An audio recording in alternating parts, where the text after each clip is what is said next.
अपनी माँ टोनी के साथ रहता था। टोनी और कालू कौवा टोनी के साथ बिल्कुल अच्छा बर्ताव नहीं करते थे। एक दिन कालू कौवा काम के लिए निकल जाता है। टोनी को बहुत भूख लगती है। वो टोनी को आवाज लगाकर बोलती है, टोनी बेटा, कुछ खाने को बना दो, बहुत भूख लग रही है, दोपहर भी हो गई है, मुझे दवाई लेनी है।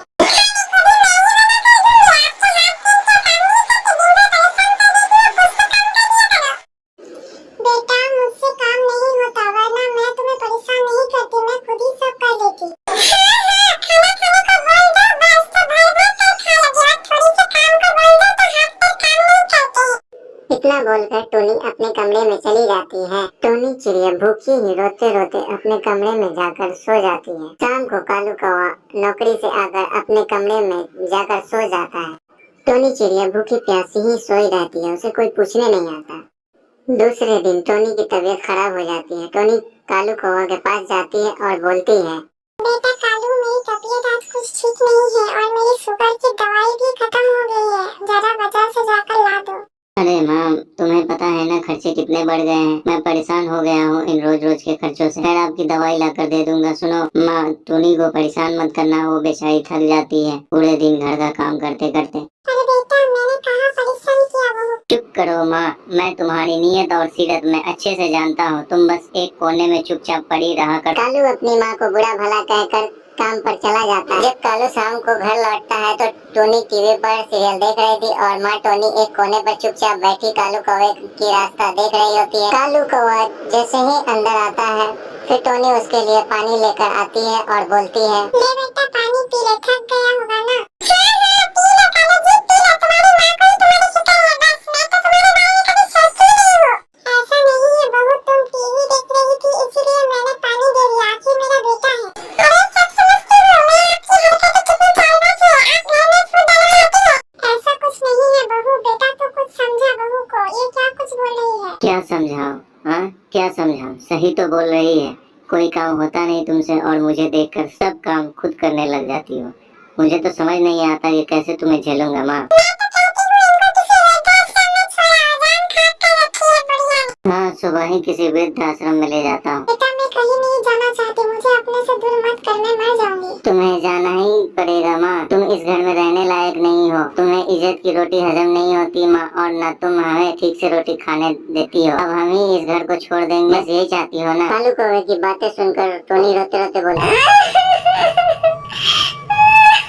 नहीं बेटा, तू ऐसा मत बोल, मैं ही चली जाऊंगी। सुबह होते ही कालू कौवा अपनी माँ को वृद्ध आश्रम छोड़ आता है। थोड़ी समय गुजरने के बाद एक दिन कालू कौवा और टोनी लंच के लिए अपने दोस्त मिट्टू तोता को बुलाते हैं। मिट्टू कालू से बोलता है, अरे यार, कितने सालों बाद मिले हैं हम दोनों। हाँ यार, बहुत टाइम हो। आज तो भाभी जी के हाथ का खाना खाने को मिलेगा, पर भाभी एक बात बोलूंगा, आंटी जी के जैसा दाल की खिचड़ी कोई नहीं बना सकता, वो तो पूरे जंगल की बेस्ट कुक है। क्यों, है ना कालू कौवे? हाँ यार। वैसे यार आंटी है कहाँ, दिखाई नहीं दे रही है। यार, मैं और टोनी उनसे बहुत परेशान हो गए थे। उन्होंने परेशान कर दिया था। खाना और दवाई, और कितनी महंगी दवाई आती थी उनकी। मुझे तो पता है ना, तुझसे ही तो मंगवाया करता था मैं दवाइयाँ। हाँ सही बोल रहा है, पर तू जिसे नॉर्मल शुगर की दवाइयाँ समझकर मंगवाता था ना, वो तेरी माँ का तुझे दिया गया ऐसा कर्ज जो तू कभी चुका नहीं सकता कालू। कभी आंटी के मन को समझ ही नहीं पाया, उनके मन में सिर्फ तेरे लिए प्यार था, और ये जिंदगी है ना उसी दिन खत्म हो जाती। जब तू 9 साल का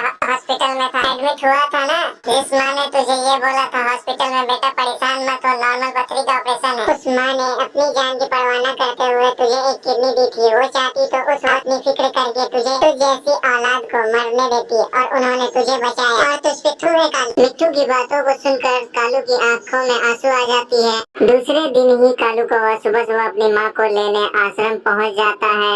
आश्रम में टोनी की तबीयत बहुत खराब होती है और वो बस कालू की ही याद करती रहती है। डॉक्टर कालू को देखते ही बोलती है, कैसे बेटे हैं आप, जो अपनी माँ को इतनी तकलीफ में भी याद छोड़ गए। वो आपको इतना याद कर रही है और आप अपनी ही जिंदगी में मस्त हैं। आप जैसे ही लोगों को अपनी माँ का जरा सा भी ख्याल नहीं होता। डॉक्टर आप उन्हें ऐसा मत बोलिए, उनकी कोई गलती नहीं है, वो तो मैं ही बार बार बीमार पड़ती रहती हूँ। तो देखा कितनी अच्छी माँ है, तुम्हारी गलतियों को भी अपनी गलती बता रही है। तुम धन हो जो तुम्हारे पास माँ है। इस दुनिया में ऐसे भी पक्षी है जिनके पास माँ का साया भी नहीं होता।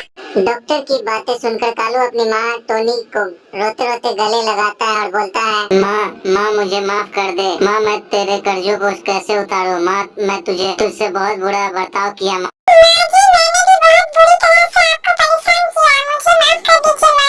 अरे मेरे बच्चों, माँ कभी अपने बच्चों से नाराज होता है? मैं तो बस हमेशा तुम्हें खुश देखना चाहती हूँ। और फिर तीनों खुशी खुशी अपने घर आ जाते हैं। तो बच्चों, इस कहानी से क्या सीखा? कभी भी अपनी माँ और पापा का दिल मत दुखाना। तो चलो दोस्तों, अब विदा लेता हूँ। फिर अगली कहानी के साथ